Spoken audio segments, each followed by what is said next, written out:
Bienvenue à tous les trois.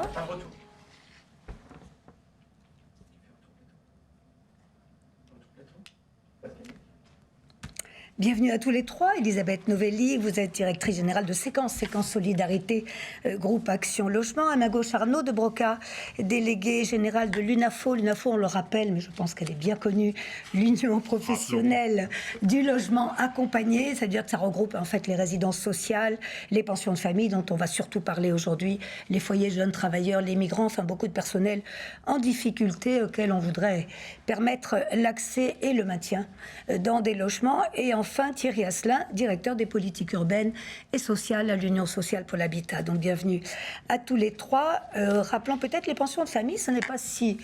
Peut-être qu'avant d'en parler déjà et d'en donner les détails de cette actualité de la semaine, on se fait présenter les pensions de famille par ce petit film, voyez.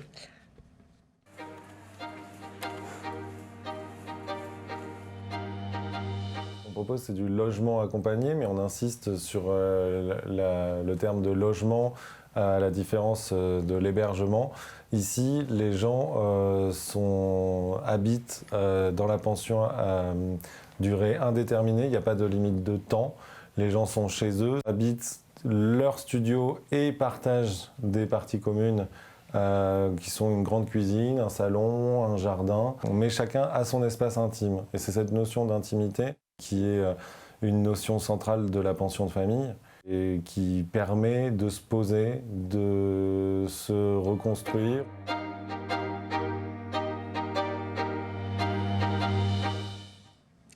Pension de famille, donc bref portrait, mais qui montre bien déjà cette recherche d'une plus grande intimité, surtout se poser et se reposer. Je crois qu'on peut aussi le dire comme ça. Arnaud de Broca, voyons peut-être avec vous, ce n'est pas si ancien, la pension de famille, une quinzaine d'années, c'est cela, qui veut privilégier cet accueil, accueil pérenne, on l'a bien dit. Alors effectivement, accueil durable, logement d'ailleurs, plus que accueil, logement pérenne, durable pour les personnes qui ont souvent un parcours compliqué auparavant, venant de la rue, venant de centres d'hébergement d'urgence. Et c'est effectivement un dispositif qui est relativement récent et qui connaît, on va dire, depuis quelques années, depuis le début de ce quinquennat, en tout cas une volonté politique de développement, puisqu'il y a un objectif de 10 000 pensions de famille sur la durée du quinquennat. Donc on se rapproche de la fin du quinquennat et on peut dire qu'on ne sera pas les objectifs, alors qu'on ne sera pas sans rien, mais que les objectifs n'auront pas été atteints. Et pas complètement. Mais ça a quand même créé, enfin de notre point de vue, après on verra bien, mais une dynamique de développement de ces pensions de famille qui répondent effectivement véritablement à un besoin, alors on l'a vu un peu dans le film rapide, un besoin de loger finalement peu de personnes. C'est des petites structures, 25 personnes à peu près, enfin plus ou moins, mais enfin on tourne autour de 25 personnes qui sont dans leur logement, avec aussi la personne qui s'exprimait est un hôte de pension de famille, donc il n'expliquait pas son rôle dans le petit film, mais c'est aussi un élément important de la pension de famille, c'est-à-dire que les personnes qui sont logées sont évidemment accompagnées avec le rôle de ces hôtes pour les aider. Ce qu'il fallait au fond, c'est retrouver on l'a dit bien sûr, cette intimité, c'est dit dans le film, mais aussi cette reprise de confiance en soi, c'est-à-dire une meilleure considération. C'est aussi ce que vous recherchez en leur proposant un logement le plus proche possible de ce qu'il doit être. Oui, et c'est même un logement, c'est même pas proche de ce qui doit être, c'est un logement. C'est une vie de famille. Et effectivement, adaptée, voilà. c'est redonner confiance aux personnes, redonner un logement, et on sait à quel point le logement est central dans la vie d'une personne pour se reconstruire.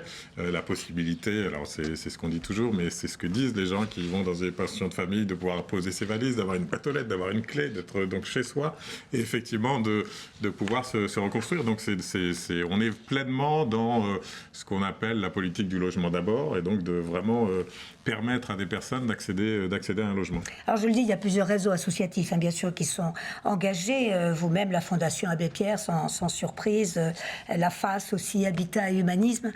Pourquoi une semaine des pensions de famille, qui est donc, on l'a dit en ce moment, du 4 au 10 octobre? Est-ce que vous aviez besoin déjà de mieux faire connaître le système et peut-être encore plus d'améliorer son image?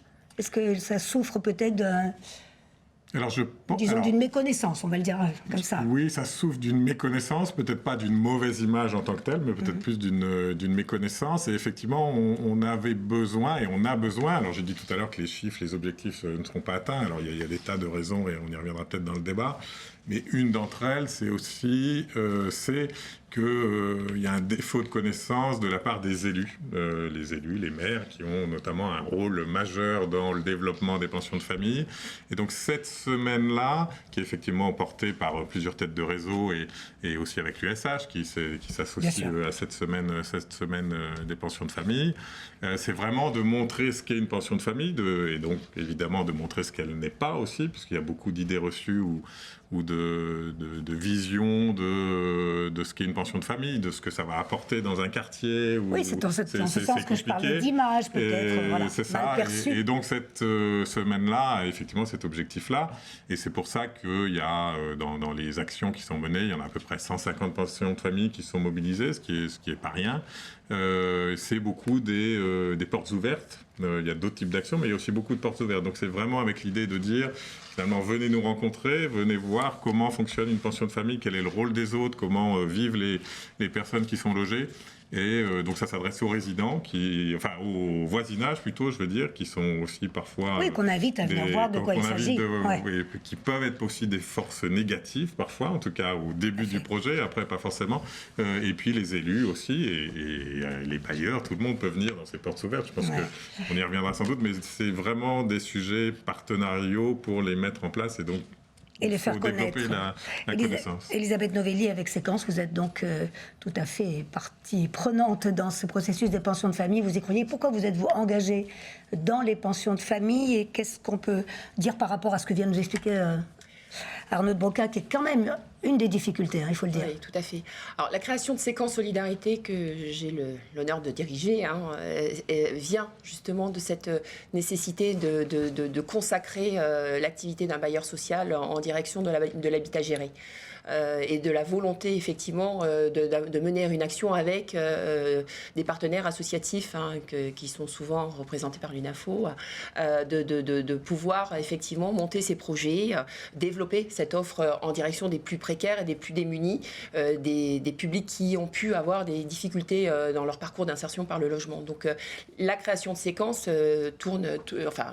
s'est appuyé sur cette volonté. Aujourd'hui, Séquence Solidarité porte à peu près 140 résidences d'habitat gérées, et peu de pensions de famille. Et son axe de développement aujourd'hui, c'est de développer de la pension de famille.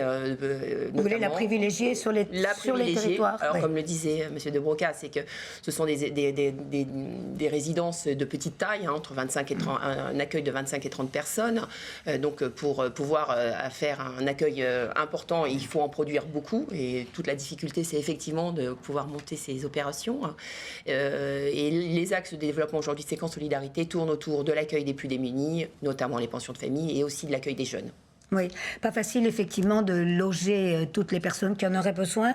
Allons un peu plus loin avec vous, Thierry Asselin, et l'USH évidemment s'intéresse beaucoup. Quels sont les enjeux pour les bailleurs sociaux? On reprendra peut-être un exemple ou deux un peu plus tard avec Elisabeth Novelli. Alors pour les bailleurs, déjà à la base, ils sont déjà historiquement investis dans le produit pension de famille, puisque sur les quelques 17 000, 18 000 places de pension de famille qui sont en fonctionnement aujourd'hui, on estime qu'un peu plus de la moitié en fait sont des opérations portées par des bailleurs sociaux, en partenariat avec les acteurs associatifs. Voilà, donc ils étaient au rendez-vous dès le début du produit, donc ils connaissent le produit, ils savent quelles en sont ses qualités, ses atouts, ce qui vient d'être extrêmement bien dit. En gros, pour le mouvement professionnel, vous savez que le mouvement HLM il est très investi dans la politique du logement d'abord, qui est une politique qui n'est pas tout à fait nouvelle en réalité, parce qu'elle a commencé il y a quelques années, mais elle a été assez fortement amplifiée avec le plan quinquennal Logement d'abord depuis 2017. Sur lequel il y a beaucoup d'attentes qui pèsent sur le secteur HLM pour offrir des solutions d'accueil dans le logement. Des ménages effectivement hébergés, donc soit dans les centres d'hébergement, dans des hôtels, éventuellement même à la rue. Et du coup, les bailleurs sont très fortement sollicités sur tout l'échantillon de leur parc, évidemment. Donc à la fois sur le parc familial classique, et ils accueillent une partie des ménages dans le parc familial, évidemment. On estime d'ailleurs, ça a été très bien dit au Congrès la semaine dernière, qu'ils ont doublé l'effort par rapport à la période avant 2017, parce qu'on a doublé en proportion la part d'attribution aux ménages dits du logement d'abord. Alors que dans le même moment, en fait, on a plutôt une baisse de la production de logements et on a à la fois une baisse de la rotation dans le parc du fait notamment du vieillissement de la population. Donc en fait, on a moins de logements à proposer à l'ensemble de la population et on voit que les besoins sont très importants. Et néanmoins, on a un peu accru l'effort. Ce qui crée cette tension. Pardon, avant de vous laisser poursuivre, qu'est-ce qui fait la différence entre la pension de famille et les autres formes proposées de logements accompagnés? Par exemple, je crois qu'on est assez critique aujourd'hui avec les hôtels dans lesquels les familles ou même les personnes seules ne peuvent pas toujours faire la cuisine, se poser, comme l'a dit Arnaud de Broca. D'énormes différences, ça voilà, n'a rien à voir. Énorme différence. Un hôtel, c'est l'hébergement. Le choix était, oui, l'hébergement, mais l'hébergement qui dure. C'est l'hébergement qui n'est pas volontaire, qui n'est pas organisé, puis qui n'est pas accompagné, qui est coûteux par ailleurs. Alors que la pension de famille, c'est du logement, c'est très bien dit, c'est pérenne, c'est avec un niveau de loyer qui est adapté aux besoins des ménages, il y a de l'accompagnement. Et un peu ce que je voulais dire, c'est qu'en fait, on voit bien que pour accueillir correctement les ménages du logement d'abord, et en particulier les plus fragiles, ceux qui ont des parcours compliqués, il y a deux conditions de réussite. C'est un, il faut avoir un logement adapté en termes de niveau de quittance, un loyer plus charge adapté aux ressources des ménages. Adapté en termes de typologie, c'est plutôt des petites typologies dont on a besoin, T1, T2. Et adapté en termes de localisation, parce que ces ménages, souvent, ils n'ont pas de moyens de locomotion, ils ont besoin d'être proches des services, des commerces, des lieux de santé, etc. Donc on a besoin de proximité, bien sûr, évidemment. Bien sûr. Et on a aussi besoin d'accompagnement et de présence, en fait. Et que, en gros, on peut accueillir dans le parc social, familial, des ménages issus de structures d'hébergement avec de l'accompagnement social, c'est essentiel. On le fait notamment dans ce qu'on appelle le Fonds national d'accompagnement vers et dans le logement. Mais ce sont des mesures qui sont limitées dans le temps. Et qui ne répondent pas forcément à la qualité des besoins. L'avantage des pensions de famille, ce qui a été indiqué, c'est qu'on a un couple d'hôtes qui est présent et qui justement assure le lien avec les ménages, participe à la vie de la résidence et s'assure éventuellement de faire le lien avec les acteurs sociaux si nécessaire. Voilà. Oui. Du coup, l'enjeu pour nous, c'est d'apporter l'ensemble des réponses et qu'effectivement, on voit bien que si on avait une offre plus importante des pensions de famille, on serait mieux en capacité de répondre aux enjeux d'accueil de ces ménages. Voilà, si on vous entend bien, à terme, la pension de famille a vocation quand même à remplacer des solutions moins satisfaisantes. Ou à venir en complémentarité. C'est qu'aujourd'hui, en volume, on n'arrive pas à répondre à l'ensemble des besoins. Donc, plus on a d'offres, plus cette offre est variée et répond à différentes catégories, plus on sera en capacité de les choses soient claires, ce sont des familles ou est-ce que vous accueillez des enfants, par exemple, Arnaud de Broca? Non, alors c'est quand. Il faut le préciser parce que c'est souvent la question. Le nom peut porter à confusion, mais c'est majoritairement des personnes seules, isolées, même quasi unanimement. Enfin, il y a quelques pensions de famille qui ont été élargies un peu, mais on reste quand même sur un profil de personnes isolées. Majoritairement masculin aussi, souvent, mais on est beaucoup sur des personnes isolées. Et donc, c'est vrai que le terme pension de famille, ça revient un peu à la première question sur est-ce qu'il faut, est-ce qu'il y a besoin d'expliquer ce que c'est? Oui, parce que pension de famille, dans beaucoup de personnes, c'est une pension avec des familles. Or, c'est pas le cas. Un exemple peut-être chez vous, Elisabeth Novelli, d'une pension de famille qui fonctionne bien, que vous auriez. D'abord, est-ce que vous couvrez à peu près l'ensemble du territoire, les uns les autres, là, à votre connaissance, Thierry Asselin peut-être, ou Arnaud de Broca? C'est une question. Ou est-ce que certaines régions ont avancé? Ils sont présents partout. Côté acteurs sensitifs, je pense qu'ils sont à peu près partout. Je ne peux pas vous garantir qu'il n'y a pas de trou dans la raquette, mais on essaie bien sûr d'être. On essaie d'être présent partout. Elisabeth Novelli. Oui, alors, comme je le disais tout à l'heure, pour Séquence Solidarité, puisque c'est un produit qu'on a développé finalement assez tardivement, on en a peu dans notre patrimoine. Nous sommes uniquement sur l'Île-de-France. Mais effectivement, on est sur des dispositifs qu'on a montés avec différentes associations, notamment Aurore, par exemple, sur l'Île-de-France, sur lesquels nous faisons de l'accueil, effectivement, de personnes isolées. Souvent... c'est souvent une alternative, ou en tout cas la solution suivante à la sortie de la rue ou des centres d'hébergement d'urgence pour effectivement, comme le disait Thierry Asselin, être sur des solutions qui soient plus confortables et qui permettent aussi, même si on sait que la pension de famille a une vocation durable, de permettre de se réapproprier un logement et toutes les conditions sont réunies puisque c'est du logement, comme le disait M. de Broca, c'est du logement, donc se réapproprier toutes les fonctions d'un logement et l'idée de nos binômes, associations gestionnaires et bailleurs, c'est effectivement de créer les conditions de cette réinsertion par le logement. Alors à ce point, deux questions très précises. Comment sélectionnez-vous les candidats, car on l'a déjà compris évidemment, il y en a plus que d'offres possibles si on parle de pension qui ne dépasse pas 20-25 personnes. Et deuxièmement, vous parlez d'une offre pérenne, mais effectivement, on se dit jusqu'à quand et quand peuvent-ils peut-être céder la place vous parlez de reconstruction, il y a peut-être un moment où ils sont prêts à tenter autre chose. Arnaud de Broca, vous l'avez déjà observé, là on rappelle qu'on n'est qu'à une quinzaine d'années d'expérience. Hein. Alors, Mais tout de même. forcément, enfin vous... Comment se fait la sélection? Sélection, le mot n'est pas très joli, mais Non, il faut bien passer par là. Mais bon, l'orientation. L'orientation. Alors après, ça dépend aussi un peu de chaque gestionnaire, mais il y a la plupart du temps J'imagine que vous avez les mêmes critères. une commission qui étudie les dossiers et qui accepte. Qui sont proposés par les services sociaux, les dossiers Qui sont alors proposés par, il peut y avoir plusieurs canaux, mais ça peut être par les services sociaux au sens large. Et donc le choix se fait comme ça. C'est vrai que, enfin vous l'avez dit, il n'y a pas beaucoup de place puisqu'on parle de 25, 30 maximum logements dans une pension de famille.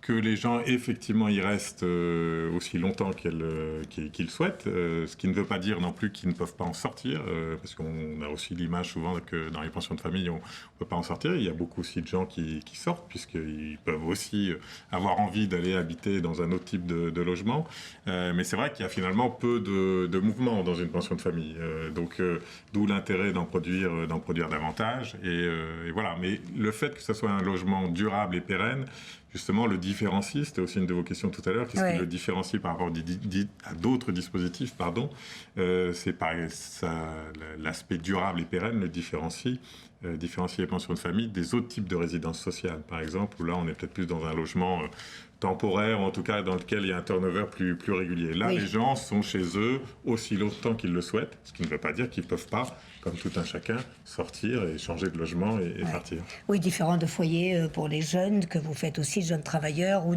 aux foyers de migrants, où évidemment la circulation doit être plus importante.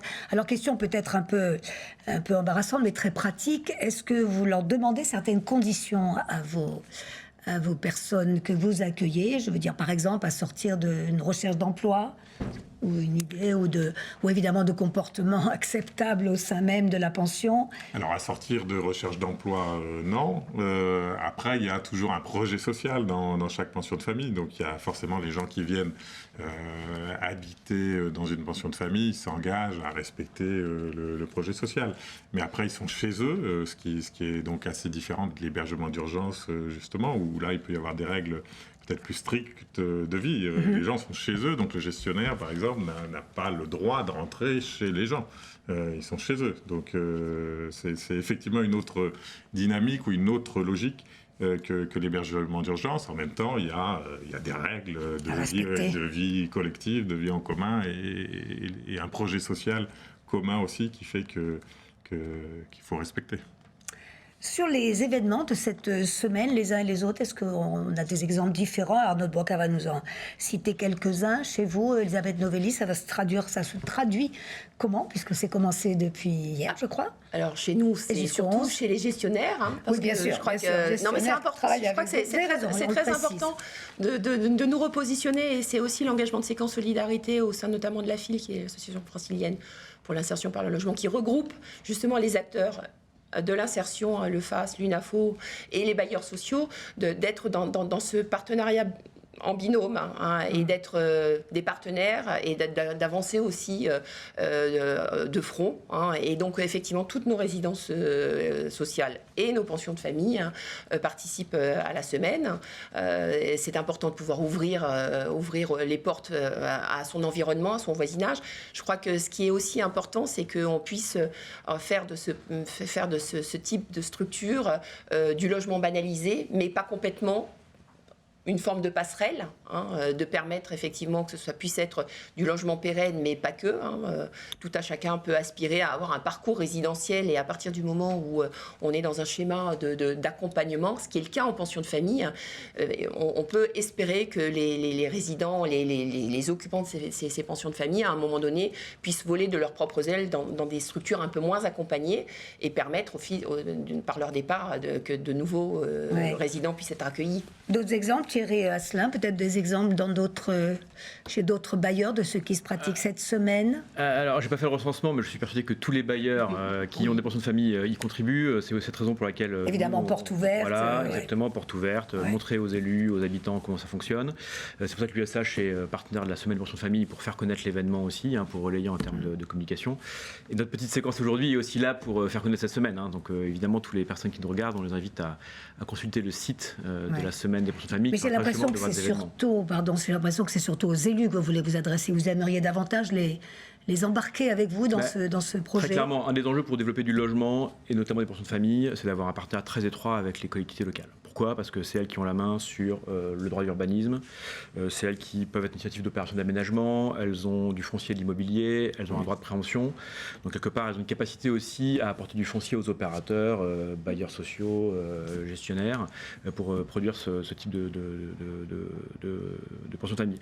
Et vu qu'on a vu que c'est pas évident à produire s'il faut des endroits bien localisés, on a d'autant plus besoin d'eux. Donc c'est vrai que arriver à faire connaître ce produit... On va le dire autrement, ils sont réticents les élus Je pense qu'ils connaissent pour des mal. raisons de proximité. Oui. Je pense qu'ils connaissent mal. Ils connaissent mal. Parce qu'ils connaissent mal.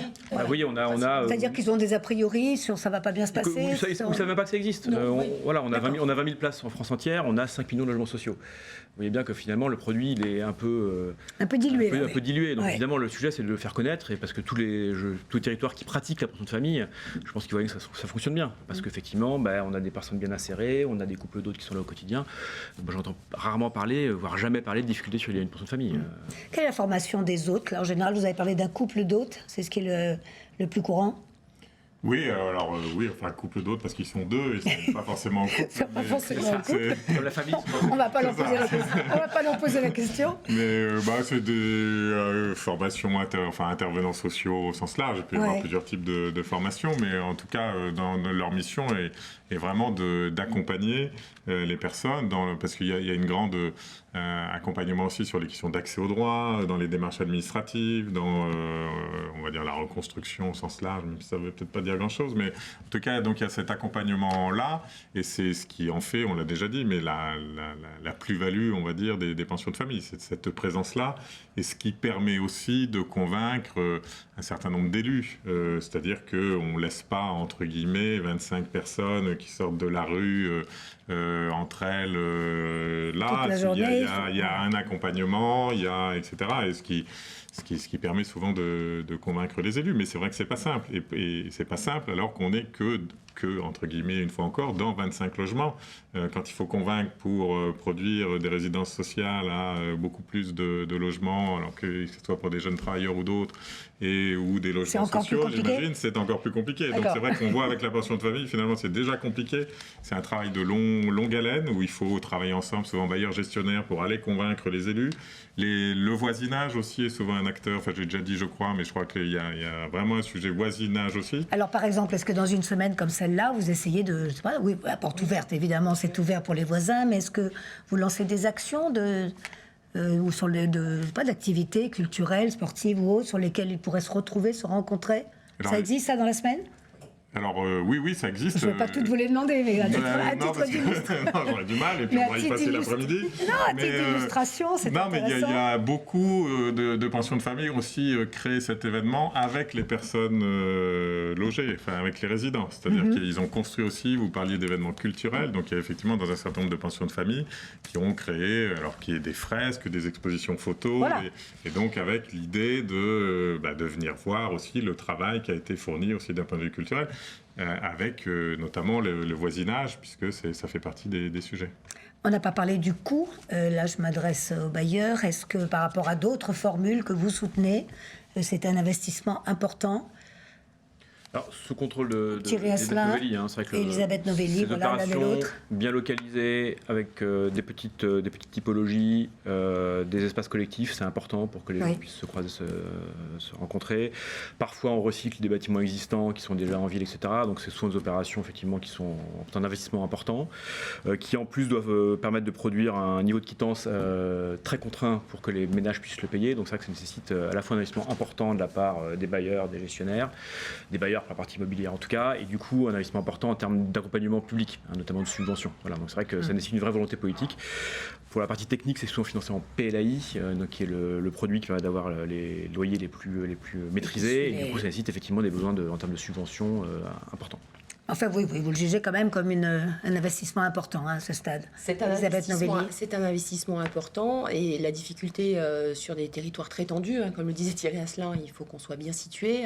On a un accès au foncier qui n'est pas évident, et avec un foncier qui est souvent cher. Donc la nécessaire mobilisation des élus pour trouver des solutions sur les territoires d'aménagement notamment, c'est aussi pour nous d'être capable de construire ces projets. C'est des projets qui sont très longs à monter, parce qu'il faut convaincre toutes les parties prenantes. L'équilibre redevance immobilière, coût de fonctionnement du gestionnaire vont être déterminants pour pouvoir trouver le point d'équilibre de l'organisation de ce type de résidence. Donc oui, c'est toujours une mécanique très très précise et très difficile à trouver, mais je crois que les dynamiques qu'on a mis en place ces dernières années pour monter ces opérations démontrent que nous sommes en situation de si ce n'est de maîtrise, en tout cas de volonté d'aboutir. Demain, enfin, en tout cas, on est en train de travailler sur des nouvelles formes de financement des foncières. Par exemple, auprès de qui ?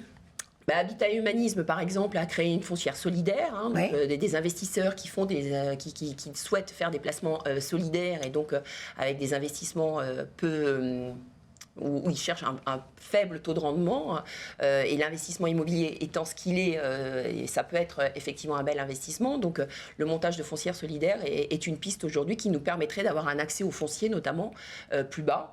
Et si on paye moins cher notre foncier, le coût immobilier sera moins élevé, et pour le gestionnaire, ce sera une solution pour permettre l'équilibre de son fonctionnement. Donc oui, c'est vrai, il y a vraiment aujourd'hui, l'innovation, elle va venir par nos recherches de financement, et c'est vraiment un travail que nous essayons de faire en binôme. Et il y a la Fondation Abbé Pierre a travaillé sur cette question, Habitat et Humanisme également. Donc on a plein de pistes, et on essaiera de s'asseoir sur ces C'est vrai que c'est une piste importante et intéressante, comme cet investissement socialement responsable. Beaucoup de privés aujourd'hui souhaitent y aller. Arnaud de Broca, j'imagine, c'est une piste que vous explorez de près. Oui, alors nous et nos adhérents, enfin avec vos adhérents, avec Habitat et Humanisme notamment, mais c'est vrai que le financement est important, d'autant plus que dans le montage de projet, une des difficultés, c'est aussi la taille. Enfin, on a dit que c'était du logement pérenne, durable, donc on s'attache aussi à ce que la taille des logements soit une taille qui permette aux personnes de vivre pendant plusieurs années. Il y a des espaces collectifs aussi. Enfin, donc tout ça fait qu'il y a effectivement besoin, en termes d'investissement, de trouver des financements. En termes de fonctionnement, alors on a maintenant une subvention qui a été revalorisée l'année dernière, mais qui, dans quelques années, si elle n'a pas été revalorisée, ne suffira plus. Surtout qu'il y a des problèmes nouveaux, qui ne sont pas nouveaux justement, mais qui n'ont pas été forcément complètement traités, notamment la perte d'autonomie des personnes qui sont logées, puisque la conséquence aussi du fait que c'est du logement durable, on a une vraie question de vieillissement et de perte d'autonomie des personnes logées, des questions liées à la santé mentale aussi. Donc il y a un vrai sujet d'accompagnement, et donc derrière, ça veut aussi dire de financement qu'il faut trouver, repenser peut-être en partie. Et pour conclure, quand même, vous êtes plutôt les uns et les autres optimistes sur ce modèle-là des pensions de famille, ou en tout cas convaincus que c'est la bonne direction, Thierry Asselin, en dépit de toutes ces difficultés qu'on a soulevées. C'est un bon produit, l'expérience le prouve au quotidien. On voit que les dynamiques sont en place. On va continuer, et qui intéresse les bailleurs. Et puis pour revenir sur la question d'investissement, certes c'est un investissement important, mais surtout en termes d'utilité sociale, c'est un excellent retour sur investissement. C'est qu'en fait, les gens qui sont logés dans ces pensions de famille, ils vivent quand même une vie totalement différente de celle qu'ils vivaient quand ils étaient hébergés à la rue ou dans un hôtel. Donc je pense que ce qu'il faut retenir, c'est l'utilité sociale de ces produits, elle est évidente. En ce sens, la réponse, en tout cas du logement d'abord, et bien là, c'est votre sentiment à tous les trois. Bien, écoutez, bonne chance, belle semaine à vous. C'est jusqu'au 11 octobre, on peut avoir des renseignements. Mais on peut avoir il y a peut-être des événements le 11, mais on peut avoir tous les renseignements. Ça a été dit tout à l'heure sur le site pensiondefamille, pension avec un s.org. Donc sur votre site Pension de famille, on trouve tout ce qu'il faut et des propositions de débat. Mais écoutez, Bravo à tous les trois et on souhaite longue vie aux pensions de famille et surtout à leurs occupants. Merci encore. Merci beaucoup. Merci. Merci.